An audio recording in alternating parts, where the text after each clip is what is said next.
Halo semuanya, perkenalkan kami dari kelompok 36, Zulfa Amelia dan Vira Pradadiba, mata kuliah Sistem Peradilan Pidana Fakultas Hukum Universitas Lampung Mangkurat. Pada kesempatan kali ini kami ingin membahas mengenai kepolisian dalam sistem peradilan pidana di Indonesia. Seperti apa pembahasannya? Yuk ikutin! Seperti yang kita ketahui bahwa sistem peradilan pidana di Indonesia itu terdiri dari berbagai lembaga yang saling berinteraksi. Salah satunya adalah kepolisian yang memiliki fungsi dan peran yang sangat penting. Dan untuk melegitimasi setiap kewenangan kepolisian dalam menjalankan fungsinya, maka inilah beberapa dasar hukumnya. Yang pertama adalah Undang-Undang Kepolisian yang mengatur mengenai kepolisian sebagai penyelidik dan penyidik dalam sistem peradilan pidana. Kemudian KUHP yang secara rinci mengatur mengenai proses penyelidikan dan penyidikan yang dilakukan oleh kepolisian serta perundang-undangan lainnya. Fungsi kepolisian di Indonesia dalam kenyataan yuridisnya, Polri lah yang bertanggung jawab melaksanakan tugas sebagai subsistem kepolisian.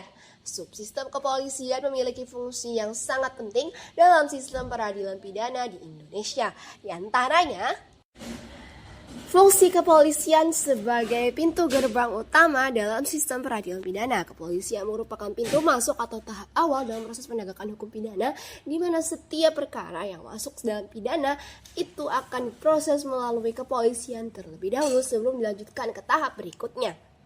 Fungsi kepolisian sebagai investigator atau penyidik dalam sistem peradilan pidana, di mana kepolisian bertugas melakukan penyelidikan untuk memastikan apakah suatu perbuatan termasuk tindak pidana atau bukan. Setelah itu, kepolisian melakukan penyidikan untuk memanggil, memeriksa, dan melakukan pengumpulan alat bukti untuk memperkuat kasus sebelum dilimpahkan ke penuntut umum.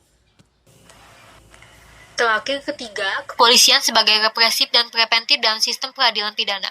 Kepolisian berperan dalam menindak pelaku tindak pidana dan kepolisian juga berupaya mencegah terjadinya kejahatan serupa agar tidak terjadi lagi.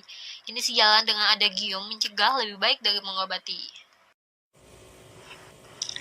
Kesimpulan, pada dasarnya, kepolisian merupakan pengelola awal proses hukum pidana. Kepolisian juga memiliki kewenangan untuk melakukan tindakan hukum seperti penangkapan, penahanan, penggeledahan, penyitaan, memeriksa saksi dan tersangka, serta menyerahkan berkas perkara kepada penuntut umum.